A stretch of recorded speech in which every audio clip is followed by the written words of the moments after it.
Hi everybody, it's Jules here and I'm going to film my home birth, labor, and delivery story for you. Finally getting this up here. It's 3 weeks postpartum already. Where has the time gone? But figured I should tell you the story, and I'm excited to tell it because it's exciting to me and it's nice to hear how babies are born into the world in the different ways they are. So fast forward a long time ago, it was January 21st. 2014, I was 38 weeks and 3 days pregnant, and it was 6:15 in the morning, and I got up to go to the washroom for the second time in the night, which was strange to me because I almost always only ever get up once to pee. So I got up and I felt something in my pajamas, and I thought it was just discharge because I had been dealing with some discharge at that point in the pregnancy. But I was like, okay, so I go into the washroom and I feel some more drop down to the washroom floor, but I go to the toilet, and as I'm peeing, I pull over my pajamas to look and see, like, what the heck is this stupid discharge? Like, that was weird. So I look and it's not discharge, it's just wet. So I was like, oh, I see. And so then I get up and I look at what had dropped on the floor, and it was like a little puddle, and it was like a little bit pinkish, like not yellow, like I had peed myself. So I was like, oh, well, that's weird. So I was pretty like calm and relaxed about it. I mean, what was I gonna do? So I woke my husband and I was like, I think my water just broke. And he was like, well, what do you mean? Like, was it like gushing? Like, you have all these images in your head of what it would be like. And I was like, no, come look at it. So, you know, I showed him, and then we had like always debate things like, should we call the midwife? Like, I don't know, like, you know, I don't have any contractions or what's going on. And obviously we need to call because it's one of the things that you do call the midwife for. It's if you're having, you know, the 4-1-1 rule of the contractions, or if your water breaks, or if you have like unusual bleeding. So I call her at 6:30 and she says, well, I'll see you for our scheduled appointment at 10:30 later that morning. I'll see you in clinic then, but give me a call if, you know, anything changes. And then she's like, did you go get your pool yet? Because she knew that we had been wanting to, you know, buy the swimming pool to either labor or deliver it. And I was like, well, funny enough, today was the day we were going to accomplish all of that. My husband had taken the day off work, and we had a whole list of things we needed to do. So she said, well, Canadian Tire is, that's the place we were going to go get it. She says that, oh, it's open early, and we should go get it before our appointment in the clinic. So we said, okay. So it's funny, I have the list here of all the things we wanted to accomplish that Tuesday. So I even wrote down midwife appointment, have brunch, go to Canadian Tire and get the pool and shower head, install the car seat, hang the mirror, move the bedroom furniture around, clean the bassinet and the yoga ball, take down the Christmas lights, because I thought, like, if people were coming over, I didn't want to have my Christmas lights still up. So needless to say, not everything on this list got accomplished that day. So it was around 9 o'clock and we went to Canadian Tire, and the guy, we asked about the pool and he thought we were absolutely joking him. We did know that the pool was in stock because they actually have a really good website and we could see which location and how many they had in stock. So we picked up the pool, we got some paint drop sheets that we would need to help make up the bed. So the sheets didn't get stained and the mattress didn't get ruined, etc. We needed some safety pins to help like tie up the pillowcases after we put the slippery garbage bags on them. And my husband wanted a new garden hose so he could attach the hose to the laundry sink into the pool because we were going to set it up in the basement. So we looked like really big weirdos at Canadian Tire at 9 o'clock in the morning on a Tuesday buying a pool on a freezing cold day. So it wasn't quite 10:30, so we went and he got a coffee, I got a tea, and we were sitting in the car outside the midwife appointment waiting for it to begin, and we were just excited. It was like a calm feeling. It kind of felt like after he had proposed, it was a private proposal, and we were sitting by the lake, and we knew that, like, we had to tell our parents, and it was, you know, a snowball effect, and it was kind of like the exact same feeling as we're sitting in the car. It's like, well, here we go. Like, this is it. It's going to start now. So we went into the clinic, and they hooked me up to the monitors, the contraction monitor, and the baby heart rate monitor, and I had a little, like a Jeopardy clicker thing, to state when the baby was moving. So they let that run and tested me for around 20 minutes to make sure everything was good, and it was. And at this point, the contractions were like Braxton Hicks, just felt like normal, like little Braxton Hicksy, you know, belly's tightening, not too uncomfortable. So they checked me, and I was 2 centimeters dilated, And so Sanit, she's my secondary midwife's student. She's a senior student, so she ended up kind of heading up the home birth, and then my primary midwife, Karen. So Karen and Sanit were my two midwives, and then Christy, she was my secondary midwife. She had been in care with us for the appointments, but she wasn't actually at the birth. So Sanit checked me 2 centimeters, and she gave me a stretch and sweep, just to kind of further things along. Why not? I was there, and it wasn't as painful as I had thought. You know, it sounds pretty ridiculous, and I hear other women talking about it, but I don't know, it didn't bother me that much. I mean, obviously it's not comfortable, but to me it kind of felt like any other pelvic exam or pap smear or whatever else you get when you get a physical.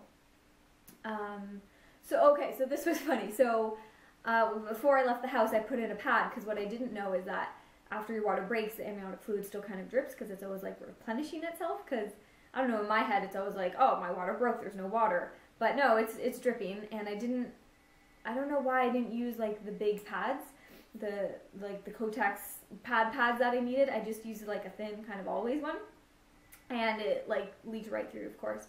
And so after I had my stretch and sweep, she said, okay, well, you're going to experience some bleeding now, and some like, it's going to feel like menstrual cramping. I was like, well, actually, I need a new pad. Do you have one? And they didn't. They said, oh, a newborn diaper works great. So I walked out of the clinic with this like open newborn diaper in my pants. So that was kind of funny. They advised us to do any of the things that you would normally do to kind of progress labor, take a walk, eat spicy foods, you know, just kind of carry on throughout your day. So we went for brunch, and I had a delicious crepe with fresh fruit. I feel like I'm always going to remember that. And like during brunch, I was experiencing like the cramping for sure. And I was like, oh, you know, this is what Sanit warned me about. This is from the stretch and sweep. And, you know, what I realized that like, yeah, those are contractions. And in my head, it's like, oh, it's the cramping from the stretch and sweep. Like, it's fine, it's fine. So, you know, I was trying to stay focused on the conversation, just, you know, whatever, breathing through it. I was like rubbing my belly. I felt like helped a little bit.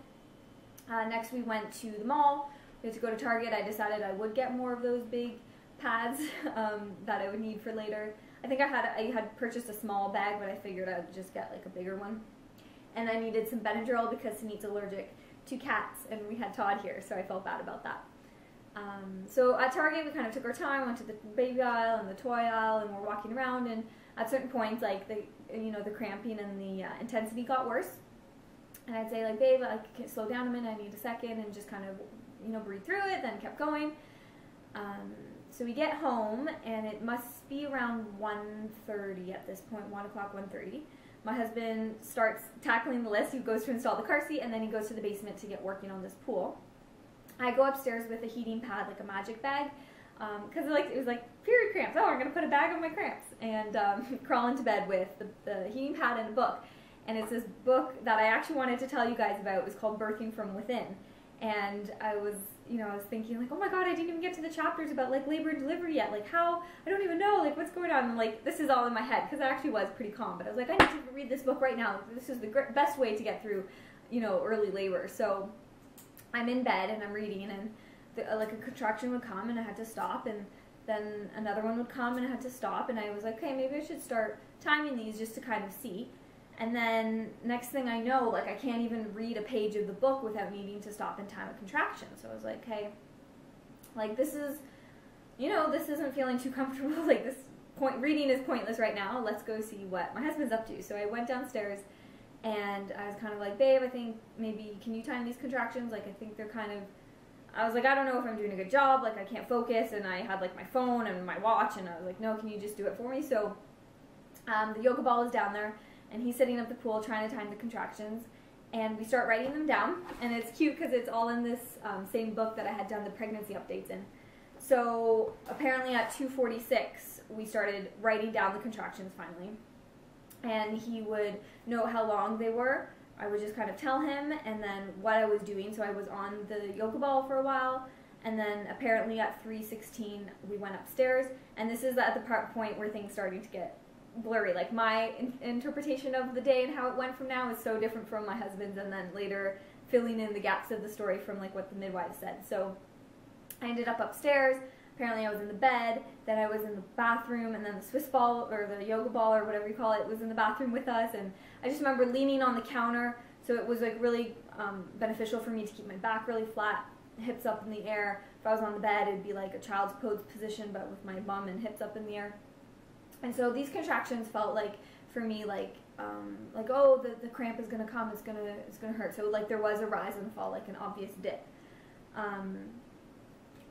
So yeah, we're just working through it, breathing through it, and for me, I guess it was pretty loud, getting, you know, doing my ohms and my yoga sounds and my meditation sounds and my breathing and I guess like moans and groans, like whatever you would call it. But for me, it was because that's how I had to breathe through it. Like the pain kind of like took my breath away, but I knew I had to breathe. So to let out a long sound was like the best way for me to deal with that pain. So the contractions started picking up, and instead of like the rise and it gets really bad and fall, it just like came on strong, like just a really bad cramp. Like there was no, oh, this is going to be a cramp. It's like, this is a terrible cramp, and then, you know, you wait for it to pass. So I remember we were in the bathroom and I kept being like, when are we calling the midwives? Like, what is going on?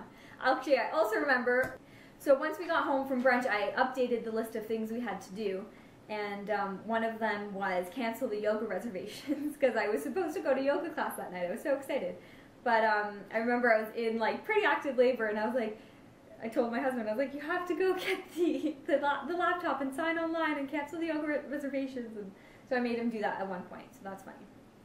Anyway, so I'm not sure when we called the midwives and how long it took them to get there. That's something I never actually asked. But they arrived around 5:15 p.m. So I had been laboring for, yeah, a good 3 hours. And they got there, they checked me quickly. Like the heart rate was great, my heart rate was great, everything was good, fine with the baby. And my husband had been setting up the pool all this time. He never even got to the bed.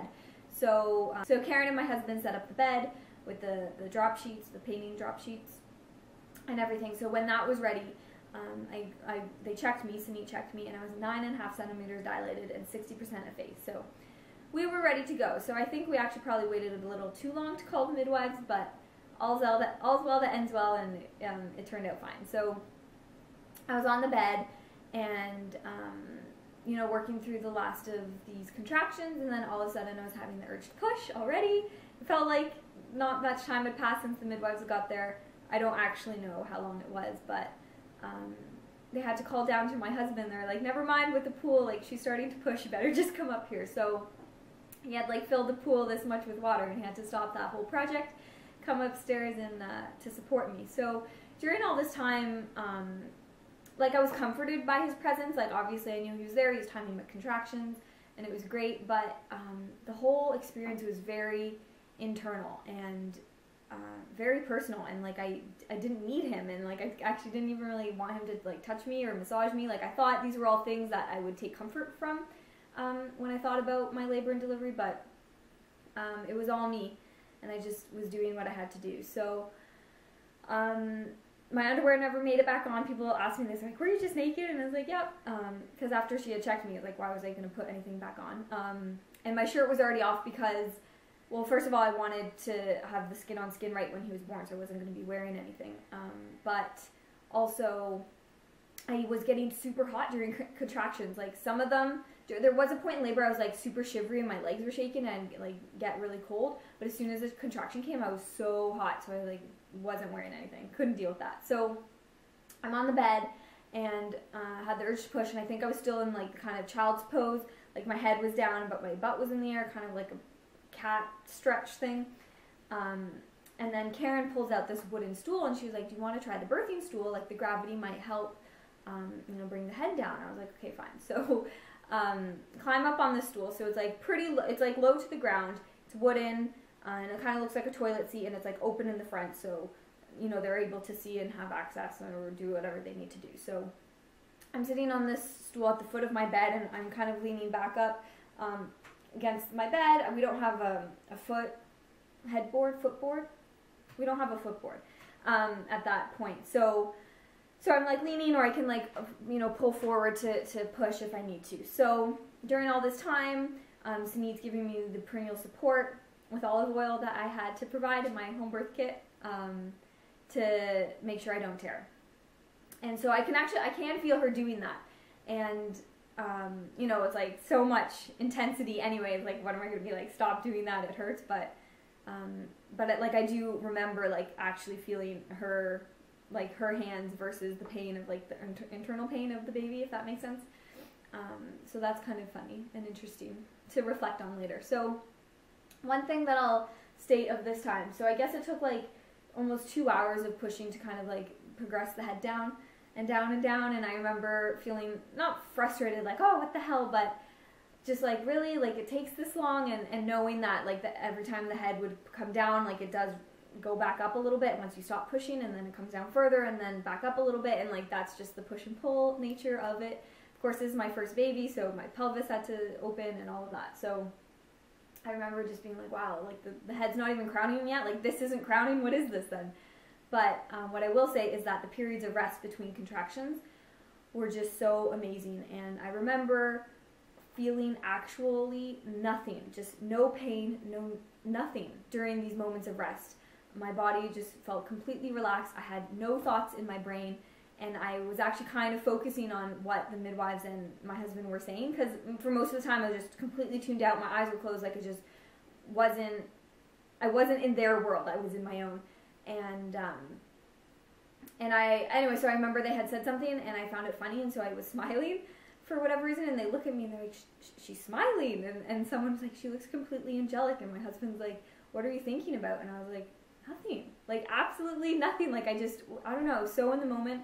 And I had written to my yoga teacher later to explain that I wasn't coming in for a while, and I told her, I was like, I never thought I was good at meditation until I had to be inside of myself to deliver my baby. Like it's the only way I can explain it. It was pretty crazy. So pushing, the head's crowning, it's time to push the baby out. They're checking, and as I should have mentioned, they're checking the baby's heart rate like every 15 minutes with the Doppler. They're checking my blood pressure. Everything's great all the time. It's great. He's reacting well, and I can hear them say that. They're like, oh, he's reacting well to the contractions. His heart rate's great, and that is so positive, and it's, you know, giving me a lot of boost. Yeah, so the head's crowning. They check his heart rate, and it's dropped, and it's like 70 or 60, and it used to be like 160 or something. So then we have to deliver the baby. We have to get the baby out right now. And this is a normal dip for this point in labor, because the head's crowning. It's coming through the birth canal. It's like the most stressful part of the labor for him. So anyway, so I hear this, like, we have to get the baby out. I was like, oh my god, shit. Then I hear Karen start talking about an episiotomy. And it's not like this really bothers me, but I can like something's shifted. Like they're not worried. They're like, everything's very calm still, but she's talking about episiotomy. They're saying I have to deliver this baby. They're saying get off the birthing stool, which apparently they had asked me to get off before, but like sooner, because it is super low and like she can hardly see like the head. But I didn't want to get off. Apparently, I didn't remember that part. But they told me to get off. I had to get up on the bed and like kind of assume a normal pushing position, like you'd kind of see, like, you know, legs up and whatever. So I was actually lying back, and I was like, I need some support. So my husband came in behind and was holding me up, and I was pushing. So I can still hear them talking to me, like, should we do the episiotomy? Like, I don't know if the head's gonna come through. They're just saying like push, push, push.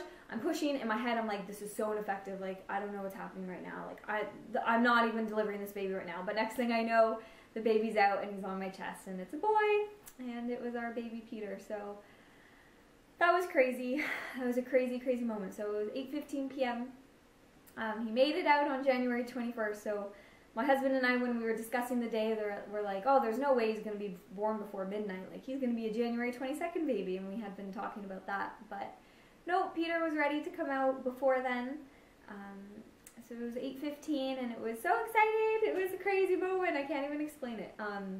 So I don't actually remember the timeline of all of this, because of course we're so captivated with our baby, but they gave me a shot of Pitocin, oxytocin in my thigh to help the uterus contract, to help deliver the placenta, and ease the postpartum bleeding a little bit.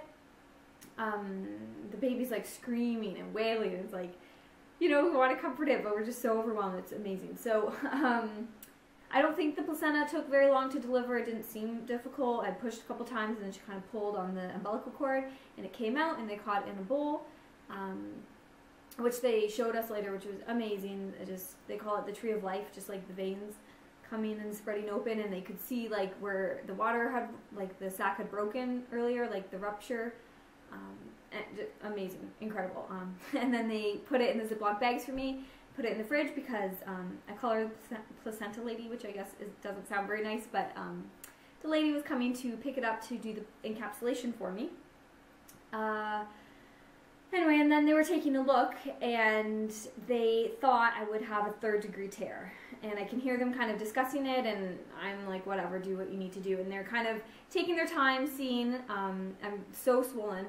And they, upon inspection, they see it's only a 1st-degree tear, and they're pretty surprised because they thought it was intense. And so when we piece together the story later, it turns out that I thought I was being ineffective in the last moments there with my pushing, but it turns out that it was so effective that there was no time for perineal support, and I tore. So I only needed 2 stitches, and they were actually debating whether to give me any, but they did just for safekeeping, which is fine with me. That part seemed like a little long because, like, obviously I'm exhausted. My legs are still open. I can feel them kind of poking and prodding a little bit, just to kind of see. Cause, like, I imagine it looked ridiculous down there. Yeah, as I said, pretty swollen. But they gave me the local freezing to do the stitches, and once that was all ready, they had me go to the washroom, and my husband got to hold our son for the first time, which was amazing. And because that camera was lying around, I got some cool pictures of that, and later when they did the check of the baby. So anyway, they helped me to the washroom, and they said I should always urinate before breastfeeding because it would help contract the uterus if there's nothing in the bladder. So yeah, it looked like death. I was not expecting that part. But I didn't feel too faint or anything. Like, obviously I was super weak. So yeah, we attempted breastfeeding, and that was fun. We called our family for the first time. It was like 10:30 at this point, and they were pretty shocked because we didn't tell any of them that labor had started or anything. It's funny because the night before we had discussed when we would kind of tell our family, because for me, part of the birth plan I needed was to not feel like people were waiting for me and like there's this timeline. And it was one of the reasons that I liked a home birth, because I just, my house, my time, my rules kind of thing, and there wasn't the thought of like someone in the hallway or someone in the waiting room, like that kind of thing. So we had said that we would call our family when we called the midwives and let them know that labor had progressed, and we were, well, it's almost time to eat. Sorry, that labor had progressed. Anyway, there was no time to call family like that. I was not in any mood to have family on the phone to let them know labor had begun, because labor was there and there was no time. So it was 10:30, we called family, and they were so excited, and of course they asked if they could come over that night, and we said, hell no, please don't. So they came over the next day.